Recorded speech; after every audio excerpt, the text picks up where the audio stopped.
guys, welcome back to Bennett's Build here. Today I was at work this afternoon and now I'm back home. We're gonna go out and put some trail cameras out, but first take a look at this. Look at all that water and mud. Now most of this just got filled in this last summer with fill dirt because it was so low, and as you can see it still is low. This is our hay field here, but it is probably rained a couple of inches, 2-3 inches. All the snow's melted and the rivers have flooded around us and whatnot. So we're just coming out here to check out these trail cameras I got set up in my food plot. I'll show you them. I'll kind of explain what I'm doing with them, and maybe I'll show you some pictures from the camera if there's anything on it. I'm sure there is. There's constantly deer in here, rabbits. I mean, you name it, it's here. But I mean, this water is just ridiculous. But so this is part of the 200 acres that my girlfriend's dad farms. He had wheat in here last year, and I also shot a deer out of this field here. This is what I call the pond food plot. Hence the reason being that there's a pond here, which I'll show you here in a second. Brought Sadie along with me today, let her get some exercise this afternoon.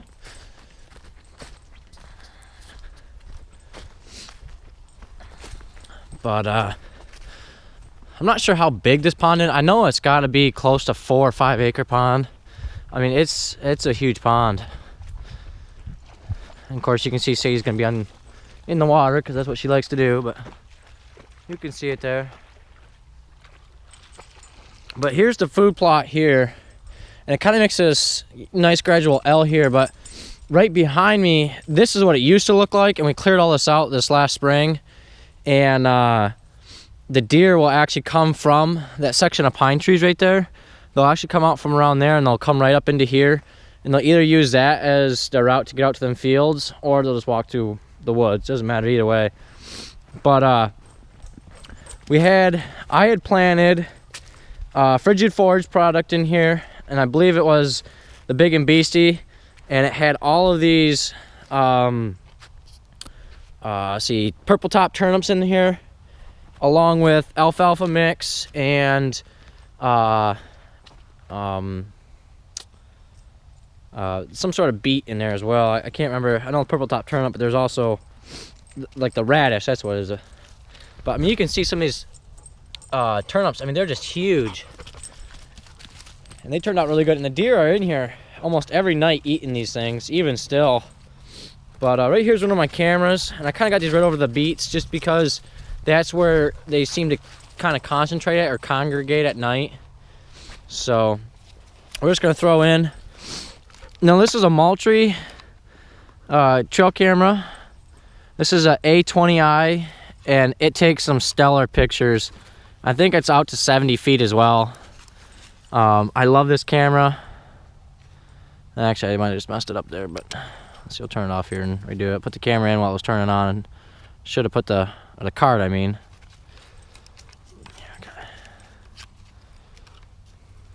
Okay, it's off.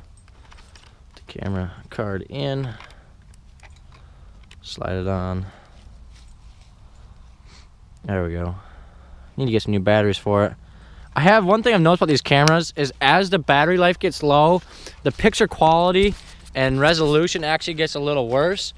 But I mean, I've had deer from here to that rock, that I don't know if you guys can see that rock, or right about where Sadie is, picked up my camera. You can see him plain as day. But so if you look, right here's my 2 tree stands up there, about the tip of my finger, if you guys can see that. And the reason why I selected that tree there is because it's right in the center here. And I'm actually close to the property line too.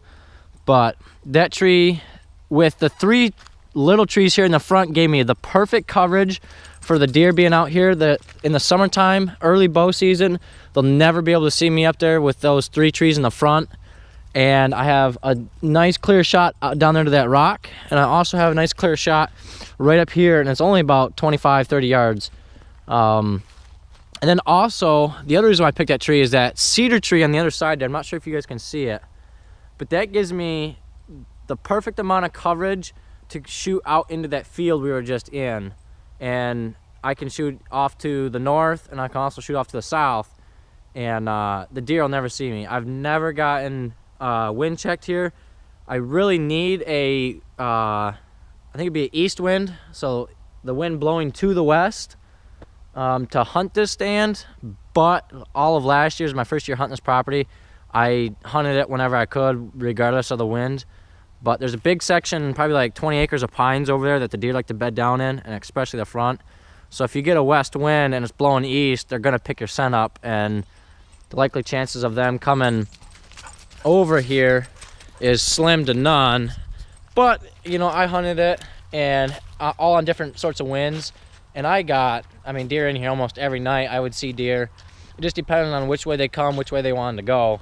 So this year though, I'm going to redo a frigid forage product in here. I'm not sure what all will come back, but I will be working this up and playing again into a different product. Still frigid forage though. Shout out to those guys. They got some phenomenal food plot mixtures there, just second to none. So, and the other thing I put out is a supplement rock. Some of you guys may have heard of this. It's called Trophy Rock, but that was, I believe, a 5 or 10 pound rock, and it is now down to maybe not even a pound. These deer just go at this like crazy. They love it. I keep it up off the ground with a big enough rock, and they're in here every night licking on that. I had it for a while there. I had a camera on that tree facing the rock in the early parts of October and in September, watching them. And we got this nice little lane here that funnels the deer right in here, and there's a lane that actually follows the pond all the way around out to the road there, and they'll travel in through here and also out to the back side of this piece of this property, or this field anyways. I'll show you that. But the property line's right in here, like right up in here somewhere. So it's kind of, I can't necessarily hunt over here or shoot over here because this is a different family member. It's still the same family as my girlfriend's, but it's different brothers, and they like to keep it to themselves, which is absolutely fine. I don't have a problem with that. And right here's this other branch that follows this fork right here. So the deer either come from there, or they'll come from this way, and they'll funnel right up into my food plot. I mean, it's really a nice setup. And I'll show you how it comes out here, but across this little creek here and right out to the back side of this field. I'm not sure what we're gonna be planting in here for crop wise this year, but I'm not 100% sure. And there goes Sadie. She loves the water, but as you can see, I mean, it's a decent setup. So I'll take you guys over to the other food plot that I have, and I'll let you guys take a look at that, and I'll kind of explain some things that are going on there. Catch you in a bit. Okay guys, so where I'm standing right now is another property line, and it basically runs straight all the way from here straight south, and all that section of pines there is the other family member's property, and this entire field here. So it's kind of in a puts me in a tough spot because I can only hunt basically the edges of the middle of the property. I mean, I can get up into here, up into this little section of pines here, but there's really, they both hunt in this section of woods, so I don't want to be right on top of them. So I try and stay out of here, and I hunt, there's a 10-acre woods right there with a decent little river flowing through that divides the property, and I try and hunt that instead. And it's basically this big open wheat field here. Will hopefully be beans this year, or maybe corn. But then the sedan type grass you can see there, that's a big alfalfa field, and that is also another neighbor's property. And so I can constantly watch the deer and kind of what they're doing around here. They kind of make a big circle during the early months of deer season, but after that it kind of gets hard to track them, or I don't know how you want to say it, like, you know, keep tabs on them. The only thing I have in my trail cameras, I try and have 3 to 5 up on this property, and as many as spots as I can. And one of them was right up here. I got a lot of big bucks crossing right through here, and they come from that 10-acre woods. And there's another, like, it's like the 10 acres is just my little spot, or I should say my girlfriend's grandma's property, but that I can hunt. But then there's another probably 10 acres to 15 behind that with more farm fields. And then there's this big block of hardwoods here that is probably gotta be 30 acres, maybe a little more. And there's another big section of pines right there. And the deer bed down in between this section of pines and this one back here, and they don't really travel a whole lot. They tend to stay right here in the area, which is nice, but this is a little bit better set up to hunt on a westerly wind, give or take. You know, if it's blowing northwest, I try and stay out of it because then it's blowing in that big section there. And I take really good precautions as far as making sure I'm scent free and washing my clothes probably every other week. Depends on how hot it is during bow season, but I try and stay scent free as possible. And this opens up into just a couple big sections of 80-acre fields here or more.